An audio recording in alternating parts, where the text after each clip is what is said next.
It's a cliche of courtroom dramas. That moment when the eyewitness is asked, "Do you see the person who committed the crime here in this courtroom before you?"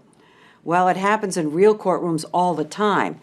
And to jurors, that point of the finger by a confident witness is about as damning as evidence can get. But there is one type of evidence that's even more persuasive, and that, of course, is DNA. There have been 233 people exonerated by DNA in this country, and now a stunning pattern has emerged. More than 3/4 of them were sent to prison, at least in part, because an eyewitness pointed a finger, an eyewitness who we now know was wrong. It was hot and humid in Burlington, North Carolina on the night of July 28, 1984. Jennifer Thompson, then a 22-year-old college student, had gone to bed early in her off-campus apartment. As she slept, a man shattered the light bulb near her back door, cut her phone line, and broke in. I remember kind of waking up and turning my head to the side and saying, "Who's there? Who is it?" And I saw the top of someone's head kind of sliding beside my mattress. And I screamed, and I felt a blade go to my throat. A knife? A knife. And he told me to shut up or he was going to kill me. Her first thought was to offer him anything she had to go away. "You can have my credit card, you can have my wallet, you can have anything in the apartment, you can have my car." And he looked at me and said, "I don't want your money." And I knew what was getting ready to happen. She vowed to stay alert and study him so that if she lived, she could help put him away forever. What is his voice? Does he have an accent? Does he have a scar? Is there a tattoo? He's raping you and you're studying his face. It was just trying to pay attention to a detail that if I survived, and that was my plan, I'd be able to help the police catch him. After about half an hour, Jennifer tricked the rapist into letting her get up and fix him a drink, and she ran out the back door. He fled and raped a second woman half a mile away. Detective Mike Galden met Jennifer at the hospital. The first comment I remember her making was that, "I'm gonna get this guy that did this to me." She said, "I took the time to look at him. I will be able to identify him if I'm given an opportunity." Detective Galden worked with Jennifer to make a composite sketch, poring over eyes, noses, ears, lips, trying to recreate the face she had seen that night. The sketch went out, and tips started coming in. One of those tips was about a young man named Ronald Cotton, who worked at a restaurant near the scene of both rapes and had a record, a guilty plea to breaking and entering, and as a teenager to sexual assault. 3 days after the rape, Mike Galden called Jennifer in to do a photo lineup.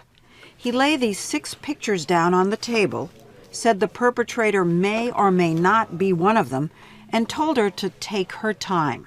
Does she say immediately, "That's him"? No, she studied each photograph. I can remember almost feeling like I was at an SAT test. You know, we start narrowing down your choices. You can discount A and B. And Oh, like multiple choice. Exactly. According to the police report, Jennifer studied the pictures for 5 minutes. She picked up Ron's photograph and said, "That's the man that raped me." And you must have said, "Are you sure?" And she said yes? Yeah, oh yes, certainly. Ronald Cotton heard the news from his mother's boyfriend. He told me, "Sir Ron," he said, "the police are looking for you." And I said, "For what?" He told me, "For rape." I said, "Man, I didn't commit such a crime like that." Did you panic? I didn't panic. I was trying to figure out, why. He comes in and gives me a very detailed account of where he was, who he was with that night. As it turns out, that was a false alibi. I realized later that I had got my weekends confused, and so therefore I gave them the reason to think that I was lying. This was August 1st, 1984. Right. You go in to clear yourself. When did you actually leave? I didn't. He was locked up and days later put in a physical lineup. I'm number 5. You scared? I was very scared, nervous. I was so nervous. I was trembling. I felt my body just shaking. They were asked to step forward, speak, and step back. I can remember looking to the detective and saying, "It's between 4 and 5. Can I have them do it again?" And then she knew it was number 5, Ronald Cotton. Did you feel absolutely certain? Absolutely certain. Did anybody say to you, good job? Well, what was said to me afterwards was, that's the same person you picked out in the photo lineup. So in my mind, I thought, bingo, I did it right. I did it right. In a week-long trial, the jury heard about Ronald Cotton's faulty alibi, his clothing that matched Jennifer's description, and a piece of foam found on her floor that seemed to come from one of his shoes. And most powerfully, they heard from Jennifer. When they ask you, do you recognize the man who did this to you? Did you point to him? It was Absolutely. Ron Cotton. It was Ronald Cotton. She called my name, pointing a finger, and that's all it takes, it seemed like. What did that feel like? It felt like someone pushing a knife through me. It took the jury just 40 minutes. The verdict? Guilty on all counts. He was sentenced to life and 50 years. And it was for me that moment that you know the justice system works. Because I am the victim, and he's a horrible person, and he will never, ever be free again. Ronald Cotton was handcuffed, shackled, and taken to North Carolina's Central Prison. He was 22 years old. You know, they say grown men doesn't cry, but it's a lie. You know, I grabbed my pillow many times and hugged it, wishing I was hugging my mom, my dad, sister, brother. I wish it didn't have to be this way. He started working in the prison kitchen, singing in the choir, and writing letter after letter to his attorneys, hoping to get a new trial. Then one day, as he watched a new inmate being brought in, he had a strange feeling. I said, excuse me. I said, you look familiar. I said, where are you from? He said, I'm from Burlington. I said, I am too. I said, you kind of resemble the drawing of a suspect in a crime of which I'm falsely in prison for. Did you commit this crime? And he told me, no, he did not. Wait a sec, you saw him and thought of that composite drawing? Mm-hmm. His name was Bobby Poole, and he was in for rape. He started working in the prison kitchen, too. And the stewardess were calling me Poole instead of Cotton. They were calling you by his name? Yes. In other words, people were mistaking the two of you. Yes, exactly. Then a fellow inmate told him that he'd heard Bobby Poole admit to raping Jennifer and the other woman that night.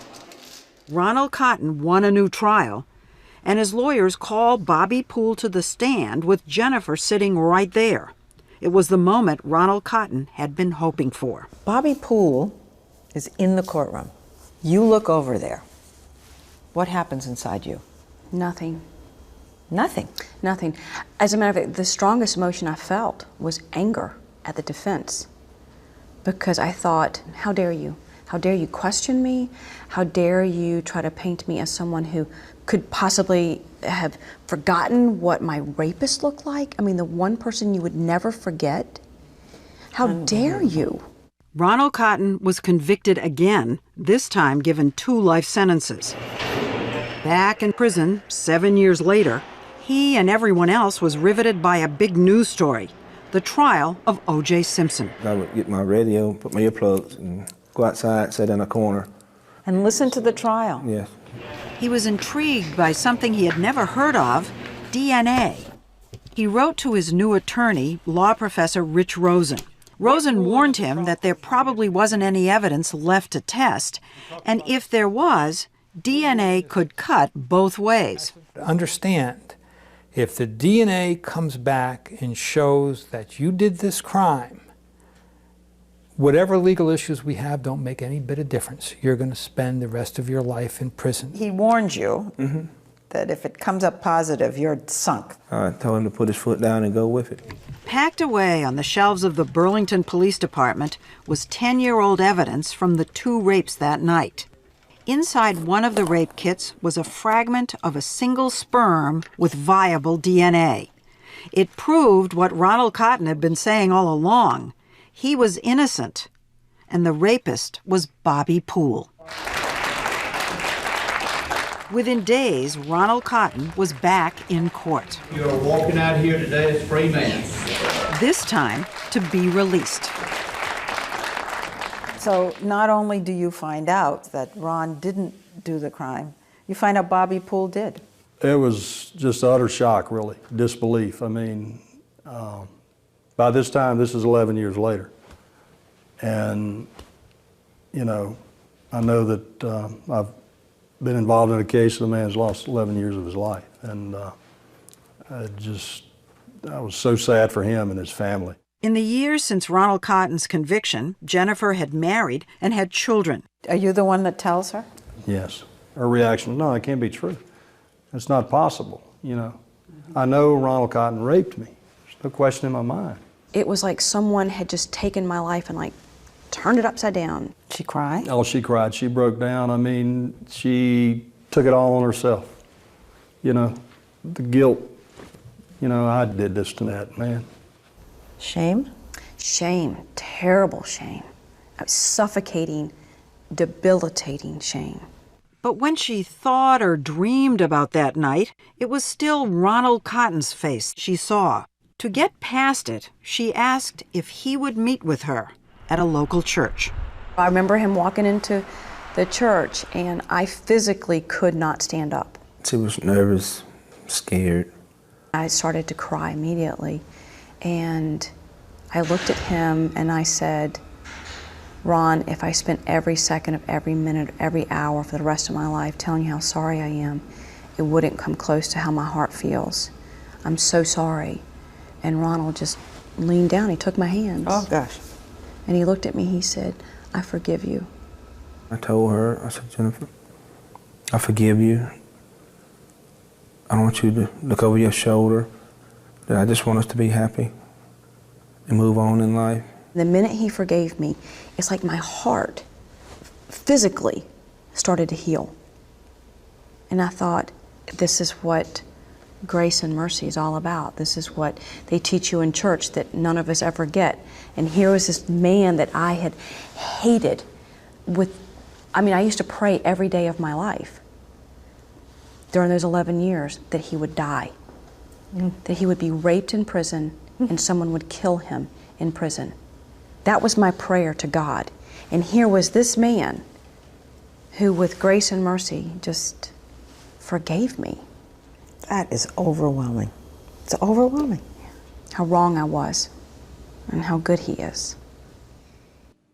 How is it that Jennifer could have studied her rapist so carefully and still made this mistake? And how could she have failed to recognize Bobby Poole, the actual rapist, when he sat right in front of her in the courtroom 3 years later? That part of the story when we come back.